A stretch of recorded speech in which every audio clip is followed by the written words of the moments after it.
Hello friends, so today we are going to discuss class 12th solution chapter lecture 6. So in this video we will going to discuss equivalent and equivalent weight.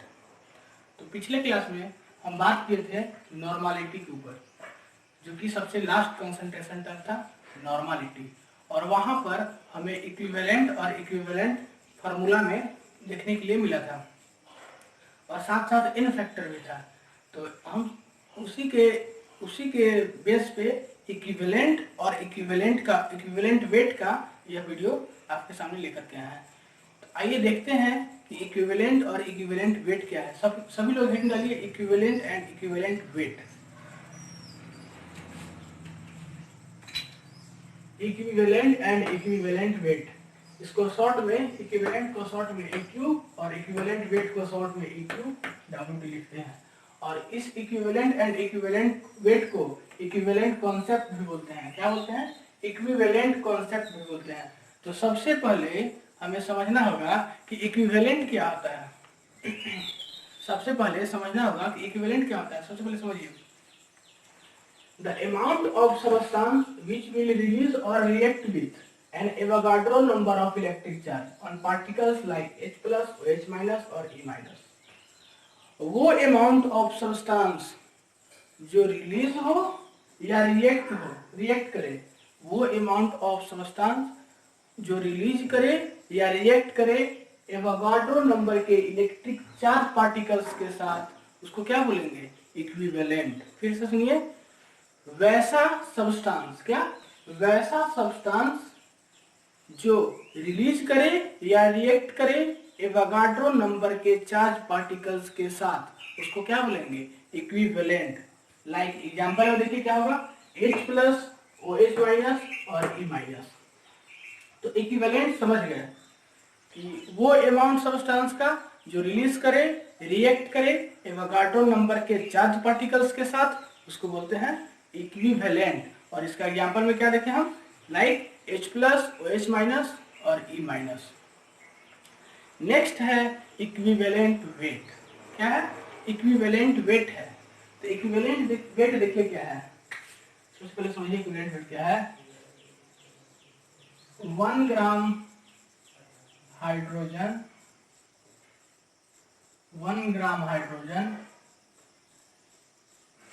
8 gram oxygen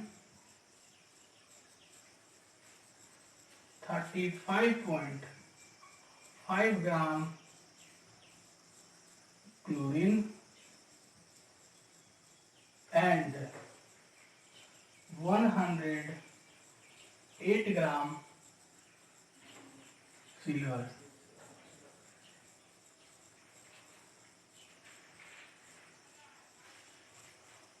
1 gram hydrogen, 8 gram oxygen, 35.5 gram chlorine और 108 ग्राम silver. मतलब कि 1 gram hydrogen, 8 gram oxygen, 35.5 gram chlorine and 108 gram silver का जो combination होगा, इसका जो combination होगा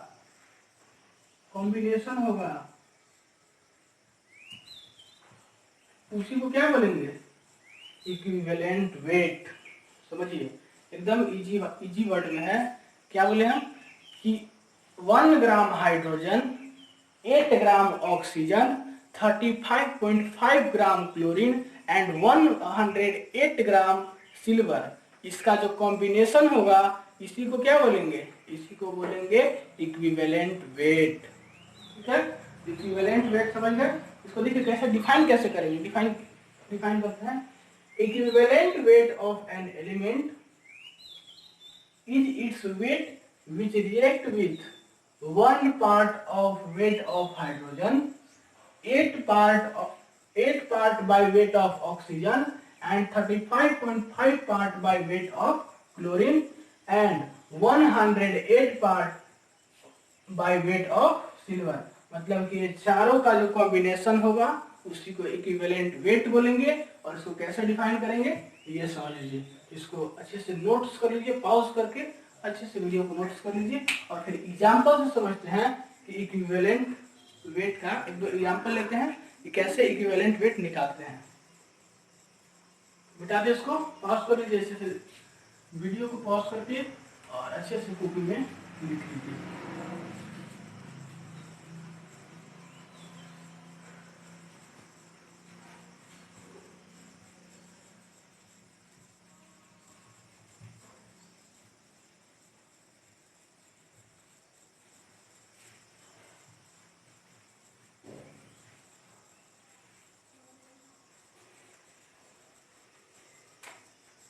अब देखिए ये चीज समझ गए इक्विवेलेंट क्या है और इक्विवेलेंट वेट क्या है।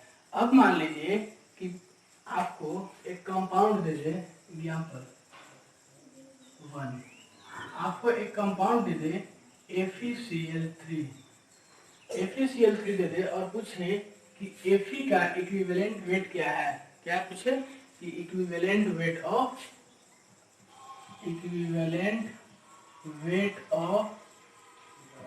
Fe इक्वल्स टू क्या है। तो कैसे हम निकालेंगे इक्विवेलेंट वेट Fe का। तो हम यहाँ पर देख रहे हैं कि 3 × 35.5 ग्राम 3 × 35.5 gram of chlorine reacts with 56 gram of Fe। 3 × 35 क्यों बोले कि किसी भी इक्विवेलेंट वेट क्या बोलते हैं कि क्लोरीन में कितना भागीदारी होगा 35.5, तो किसी भी कंपाउंड में कितना क्लोरीन का भागीदारी होगा 35.5। यहाँ पर कितना है 3, तो 3 × 35.5 ग्राम क्लोरीन रिएक्ट करता है 56 ग्राम Fe से, 56 ग्राम Fe से। तो बताइए कि एक क्लोरीन कितना रिएक्ट करेगा। तो फिर इसको लिखना होगा कि 35.5 ग्राम क्लोरीन reacts with 56/3। क्या 35.5 gram chlorine react with 56/3 gram of Fe। तो that we call that answer कि 56 इक्विवेलेंट वेट क्या हो जाएगा Fe का। सो इक्विवेलेंट वेट ऑफ Fe जो होगा वह होगा 56/3 ग्राम। क्लियर हो गया। क्या बोले कि Fe का इसमें निकालना है, इस कंपाउंड में Fe का इक्विवेलेंट वेट क्या होगा। तो 3 क्लोरीन रिएक्ट करता है 56 ग्राम Fe से, तो एक क्लोरीन रिएक्ट करेगा 56/3 ग्राम Fe से। तो वही जो है आंसर हो जाएगा कि equivalent weight of Fe is 56/3 ग्राम। तो इसको अच्छे से नोट कर लीजिए और सेकेंड एग्जाम्पल भी समझिए। इसको मिटाते हैं, अच्छे से पॉज करके नोट कर लीजिए। इंपॉर्टेंट टर्म चल रहे हैं, इसको अच्छे से नोट कीजिएगा।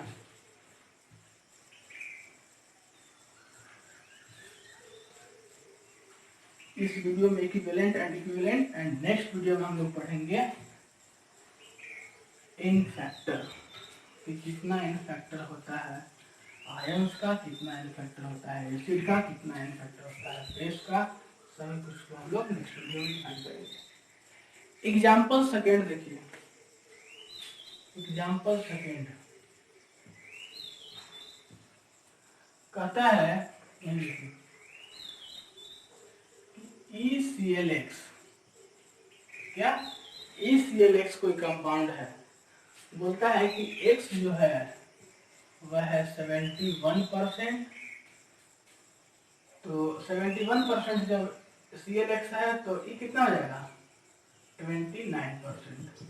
ठीक है। तो पूछता है कि find the equivalent weight of E, कि E का इक्विवेलेंट वेट EClX में कितना होगा। तो समझिए कि 71 ग्राम, इसको 71 को हम ग्राम में मान लेते हैं क्योंकि 71 इधर है 20 का इधर। तो हम परसेंट को क्या सीखे थे कंसंट्रेशन टर्म के टाइम में कि किसी भी परसेंट को हम ग्राम में मान सकते हैं। इसको हम ऐसे केजी में ही मान सकते हैं, लेकिन सबसे छोटा यूनिट जो होता है वो ग्राम होता है, इसीलिए सबसे पहले इसको क्या हम लेंगे ग्राम में। तो क्या बोलेंगे कि 71 gram of chlorine combined with 29 gram of E, 71 gram of chlorine combined with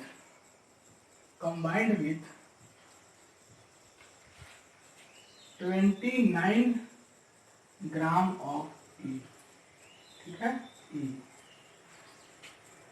तो 35.5 ग्राम क्यों लिए? क्योंकि इतना ही क्लोरीन कंबाइंड होता है किसी भी कंपाउंड में, हम पढ़े ना इक्विवेलेंट वेट, तो 35.5 gram of chlorine combined with क्या हो जाएगा, 35 कितना हो जाएगा, 29/71 इंटू 35.5, तो 29/71 इंटू 35.5, इसको कैलकुलेट कीजिएगा, आ जाएगा 14.5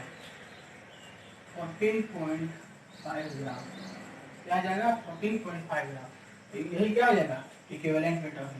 सो इक्विवेलेंट वेट ऑफ ई क्या आ जाएगा 14.5 ग्राम, इसको लिख लीजिए, पॉज करके अच्छे से।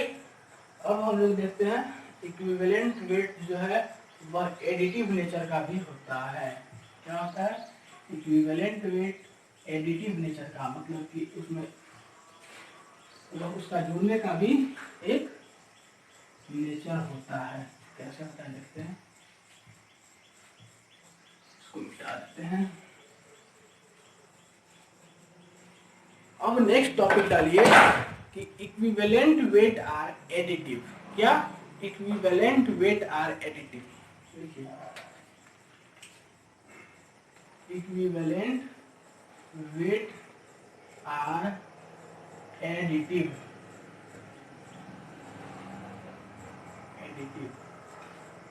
एडिटिव कैसे होता है ये देखिए, अगर हम बोल दें कि equivalent weight of X plus B Y, क्या बोले equivalent weight of X D Y, equivalent weight of X D Y, इसको हम ऐसे भी लिख सकते हैं कि equivalent weight of A plus equivalent weight of B. ये बात पता चल गया कि किसी भी कंपाउंड को हम उसको एडिटिव के फॉर्म में लिख सकते हैं। इसी तरह से देखिए, अगर बोले कि equivalent weight of metal oxide, इसको कैसे लिख सकते हैं, equivalent weight of metal plus equivalent weight of oxide. ठीक है, आप समझ गए कि इक्विवेलेंट वेट जो होता है वह एडिटिव नेचर का भी होता है। तो इसको आइए एग्जांपल से समझते हैं, एक इसका एग्जांपल से समझते हैं। एग्जांपल अगर बोल दे कि equivalent weight of metal oxide जो है वह दिया हुआ है 20, then find equivalent weight of metal. Metal oxide का इक्विवेलेंट दिया हुआ है 20, तो आप पता कीजिए कि मेटल का क्या होगा इक्विवेलेंट वेट। तो हम जो बताया ऊपर में इक्विवेलेंट वेट्स का फॉर्मूला क्या होता है, यह एडिटिव नेचर का होता है। इसी पे इसको पहले लिख लीजिए। हम लोग बताइए कि क्या लिख देते हैं, आंसर क्या लिख देते हैं कि equivalent weight of metal oxide, इसको क्या लिख सकते हैं, equivalent weight of metal plus equivalent weight of oxide लिख सकते हैं by equivalent weight are additive के बेस पे। तो देखिए equivalent weight of metal oxide दिया हुआ है आपके पास, कहाँ इतना 20 दिया हुआ है। Equivalent weight of metal oxide दिया हुआ है 20। इक्विवेलेंट वेट ऑफ मेटल आपको फाइंड करना है, इक्विवेलेंट वेट ऑफ मेटल आपको पता करना है, और इक्विवेलेंट वेट ऑक्सीजन का ऑक्साइड का कितना होता है, इसका होता है 8। तो तो निकाल लेंगे अब हम आसानी से। इक्विवेलेंट वेट ऑफ मेटल क्या हो जाएगा 12। तो ये था बेस, कुछ हार्ड नहीं है टॉपिक में, बस आपको ये चीज रिमेंबर रखना है। इक्विवेलेंट वेट जो होता है वह एडिटिव नेचर का होता है, और ये चीज आपको माइंड में रखना है, आप इसको नोट कर लीजिए। अब हम नेक्स्ट टॉपिक चलते हैं कि इक्विवेलेंट का लॉ क्या होता है। इसको अच्छे से नोट कर लीजिए, पॉज करके मिटा देते हैं।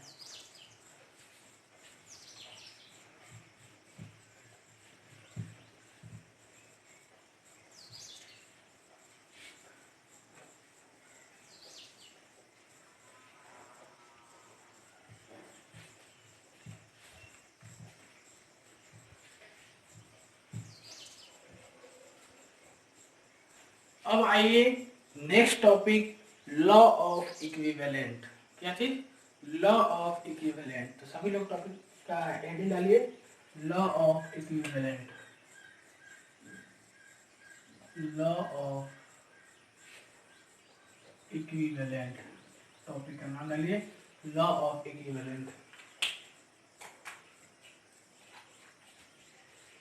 समझिए लॉ ऑफ इक्विवेलेंट क्या बोलता है। बोलता है small A capital A plus small V capital V, small C capital C plus small D capital D.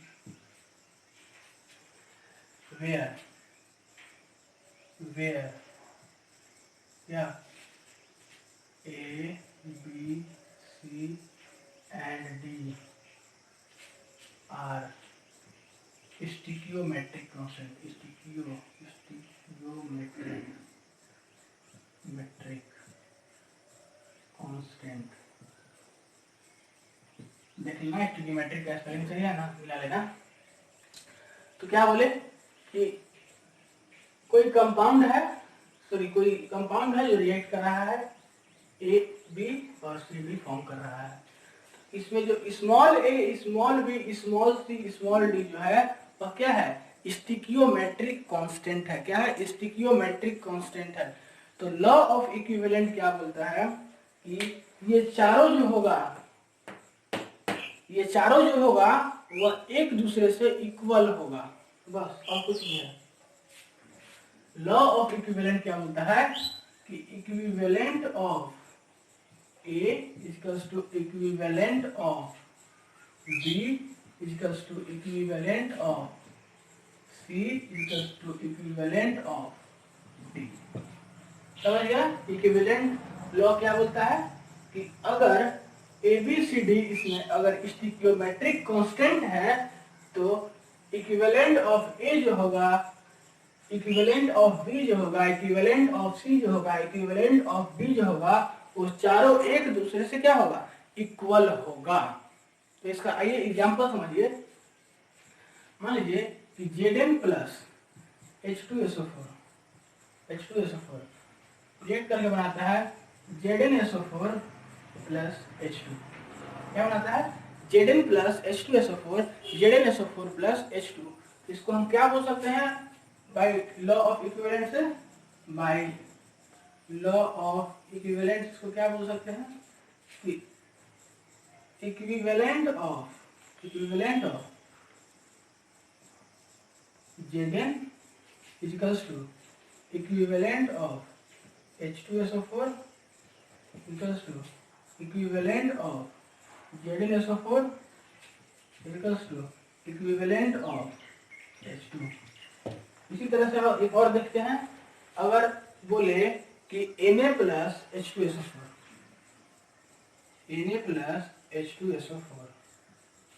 इसको क्या बोल सकते हैं? इसको फर्स्ट नंबर डाल दो, इसको सेकंड नंबर डाल दो, एग्जांपल समझने के लिए। तो Na2SO4 प्लस H2 इसको क्या बोल सकते हैं बाय लॉ ऑफ इक्विवेलेंट से कि equivalent of Na equals to equivalent of H2SO4 equals to equivalent of Na2SO4 equals to equivalent of H2, मतलब कि ये चारों जो होगा वह एक दूसरे के इक्वल होगा। तो इसको अच्छे से समझ लीजिए और नोट कर लीजिए वीडियो को अच्छे से पॉज करके। अब हम इस वीडियो में यहीं पर कहानी खत्म करते हैं। नेक्स्ट वीडियो में आपसे मिलेंगे और उस वीडियो में आपके लिए लेकर के आएंगे n फैक्टर सोबा में।